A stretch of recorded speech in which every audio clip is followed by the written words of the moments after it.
आज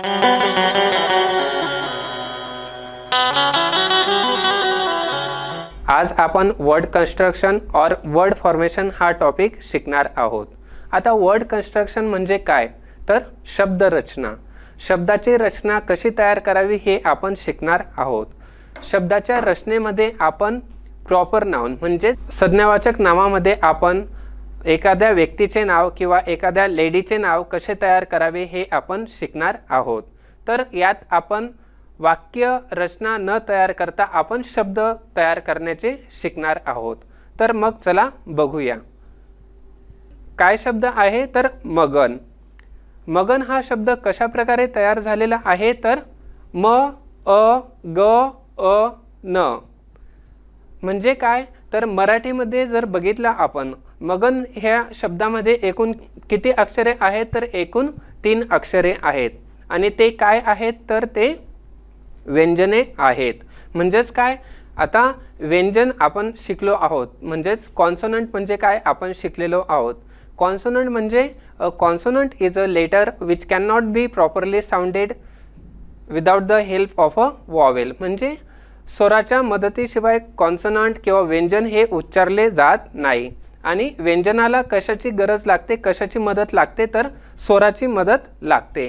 आता आपण जर बघितलं म हा कॉन्सोनंट आहे, म हा व्यंजन आहे, त्यानंतर ग देखील व्यंजन आहे आणि न त्यानंतर न देखील व्यंजन आहे। पण आपण जेव्हा शब्द तयार करतो त्यावेळेस आपल्याला व्यंजनामध्ये स्वराची गरज आवश्यक असते। तर मग म चा काय उच्चार येतो म अ, म ग ग अ, त्यानंतर येतो न। अशा प्रकारे आपण शब्द तयार करत असतो यम ए जी ए यन आणि शब्द तयार होतो मगन। A consonant is a letter which can not be properly sounded by itself without the help of a vowel. आता आपण बघणार आहोत पुढील शब्द छगन।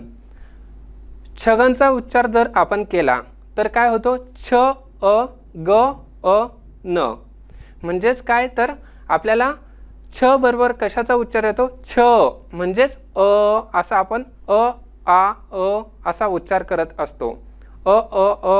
आ असा आपण उच्चार करत असतो। तर आपण छ साठी काय वापरत असतो सी डबल एच, अ साठी ए, ग साठी जी, त्यानंतर ग नंतर ग म्हणजेच अ चा उच्चार होतो तर आपल्याला काय वापरावं लागते ए जी ए आणि न साठी एन। अशा प्रकारे छगन हा शब्द आपण तयार करू शकतो। Likewise we will see some other words. Now next word is मानव। आता मानव म आ कशाचा उच्चार होतो तर आ चा उच्चार होतो मा, न अ नंतर येतो व म्हणजेच M A N A V. अशा प्रकारे प्रत्येक शब्दामध्ये आपल्याला कॉन्सोनंट सोबत स्वराची देखील व्यंजनासोबत आपल्याला स्वराची देखील मदत लागत असते। त्यानंतर आपण पुढील शब्द बघणार आहोत कानम। आता कानम काचा जर आपण उच्चार केला का म्हणजेच काय येतो आ चा उच्चार येतो सो क आ न अ म कानम के ए एन ए यम। अशा प्रकारे मित्रांनो आपण वेगवेगळ्या प्रकारचे प्रॉपर नाउन म्हणजेच संज्ञावाचक नाम तयार करू शकतो। त्यानंतर आहे किशन। आता यात जर आपण बघितला तर काय येतो उच्चार की म्हणजे हा ई जो आहे म्हणजेच पहिली विलांटी तर ती काय आहे ती रस्व आहे म्हणजे त्याचा उच्चार शॉर्ट आहे। परंतु आपण जर त्याला दुसरी विलांटी दिली तर त्याचा उच्चार काय येतो की म्हणजे लॉंग येतो।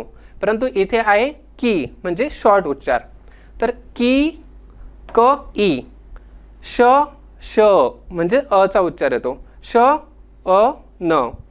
सो क साठी के ई चा उच्चार येतो म्हणून आय, त्यानंतर श साठी एस एच, श अ चा उच्चार येतो म्हणून ए आणि न साठी यन। अशा प्रकारे आपण मित्रांनो शॉर्ट उच्चारासाठी काय वापरू शकतो की किशन हा पूर्ण शब्द आपण बोलू शकतो। त्यानंतर येतो शीतल। काय येतो शीतल। सो हे दुसरी विलांटी काय आहे ती दीर्घ विलांटी आहे म्हणून आपण उच्चार करतो शी त ल आणि जर पहिली वेलांटी असेल तर शीतल. सो श ई दुसऱ्या वेलांटीसाठी आपण वापरतो आहे ई म्हणजे लॉंग ई. त्यानंतर त अ ल आणि याचा जो आपण उच्चार करतो तर श साठी आपण वापरतो एस एच. त्यानंतर लॉंग ई म्हणजे दीर्घ वेलांटी आहे त्यासाठी आपण वापरतो डबल ई. शी त अ ल. त साठी टी, अ साठी ए, ल साठी यल आणि अशा प्रकारे आपण शब्द तयार करतो शीतल. त्यानंतर बघूया पुढील शब्द केवल. आता या शब्दामध्ये क हा काय आहे व्यंजन, तर त्याला व्यंजनाला स्वराची मदत लागते आणि कोणता स्वर येतो ए. त्यानंतर व्यंजन आहे व त्याला मदत लागते अ ची म्हणून येतो अ, नंतर येतो ल. आता आपण केवलची जर स्पेलिंग बघितली के ई व्ही ए एल आणि आपण हा शब्द पूर्णपणे जर एकाच वेळेस रीड करायचा म्हटलं तर येतो हा शब्द येतो केवल. अशा प्रकारे आपण शब्द तयार करू शकतो. त्यानंतर बघूया पुढील शब्द आहे सोनल. आता सोनल स व्यंजन आहे, त्यानंतर न व्यंजन आहे आणि ल देखील व्यंजन आहे. आता स सोबत काय येतो तर स्वर येतो ओ सो. त्यानंतर न साठी काय उच्चार येतो न अ नल. सो न अ ल अशा प्रकारे आपण शब्द तयार करू शकतो S O N A L Sonal. त्यानंतर आहे सौरभ. आता सौरभचा काय उच्चार येतो तर स उ. सो अ उ म्हणजे स हे व्यंजन आहे त्याला मदत करण्यासाठी येतो अ उ. त्यानंतर पुढील व्यंजन आहे र. र ला मदत करण्यासाठी स्वर येतो र अ हा स्वर येतो. त्यानंतर येतो भ म्हणजेच S A U R A B H आणि शब्द तयार होतो सौरभ. त्यानंतर बघूया सुमन. आता सुमन या शब्दामध्ये पहिला जो व्यंजन आहे तो कसा आहे तर तो रस्व आहे. तो उकार जो आहे तो रस्व आहे म्हणजेच त्याचा उच्चार शॉर्ट आहे सुमन. सो स उ म्हणजे स हा व्यंजन आहे, नंतर त्याला मदत करण्यासाठी येतो उ, नंतर आहे म अ आणि न. अशा प्रकारे सुमन हा शब्द आपण उच्चारू शकतो S U M A N म्हणजेच सुमन. त्यानंतर पुढील शब्द आहे मित्रांनो पूनम. आता पूनम मधील पी यू म्हणजेच काय हा पू जो आहे तो दीर्घ आहे म्हणजे त्याचा उच्चार कसा आहे तर लॉंग आहे. तर मग येतो पू प उ न अ म. आता हा उ जो आहे तो लॉंग म्हणजेच दीर्घ उच्चार आपल्याला करावा लागतो. तर आपण शब्द तयार करू शकतो P double O N A M आणि तो शब्द तयार होतो पूनम. आता मित्रांनो आपण बघू शकतो की ही काय आहे तर मराठी बाराखडी आहे आणि ही मराठी बाराखडी इंग्लिश सोबत देण्यात आलेली आहे. आपल्याला जर मराठी आणि इंग्लिश बाराखडी पूर्णपणे पाठांतर असली तर आपण खूप सारे शब्द तयार करू शकतो. खूप साऱ्या शब्दांची रचना म्हणजे वर्ड कन्स्ट्रक्शन करू शकतो.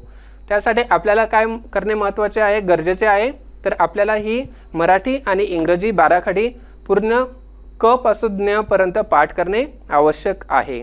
त्यासोबतच शॉर्ट म्हणजेच ह्रस्व विलांटीसाठी किंवा दीर्घ विलांटीसाठी कोणता शब्द किंवा कोणते अक्षर वापरावे, ह्रस्व उकारासाठी दीर्घ उकारासाठी कोणती स्पेलिंग वापरावे हे देखील आपल्याला लक्षपूर्वक बघणे गरजेचे आहे.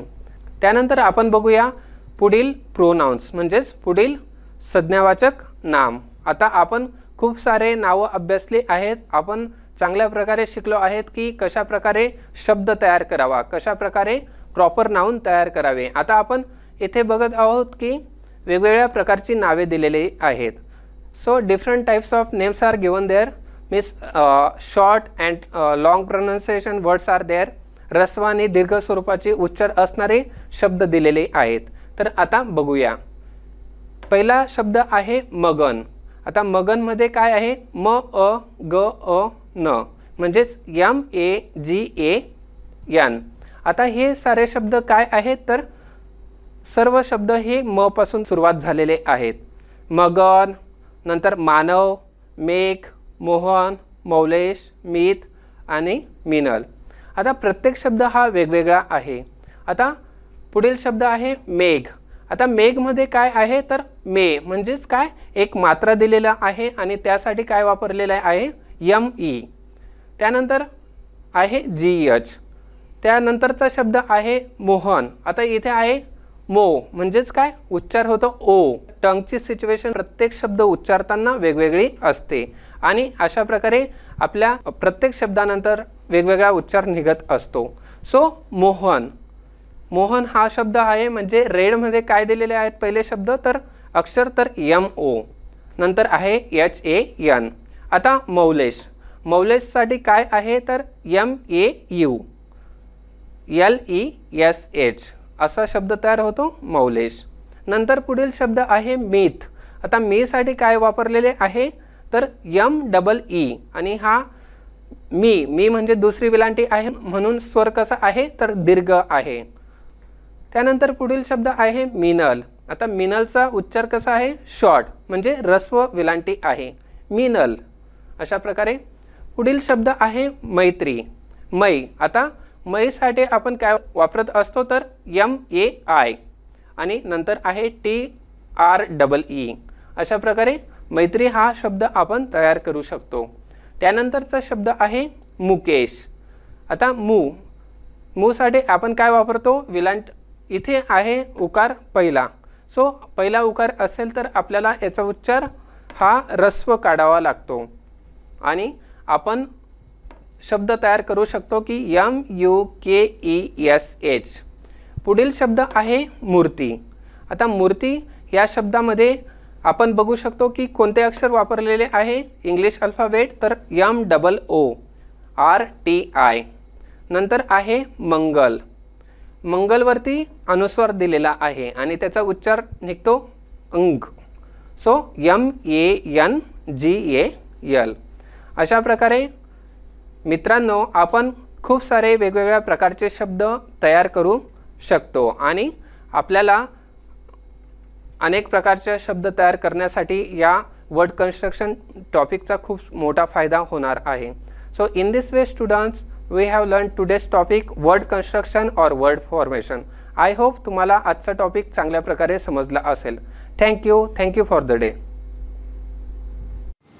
Dear students, now we will do the exercise on the chapter which we learned. विद्यार्थी मित्रांनो, आता आपण शिकलेल्या टॉपिकवरती एक्सरसाइज म्हणजे स्वाध्याय करणार आहोत.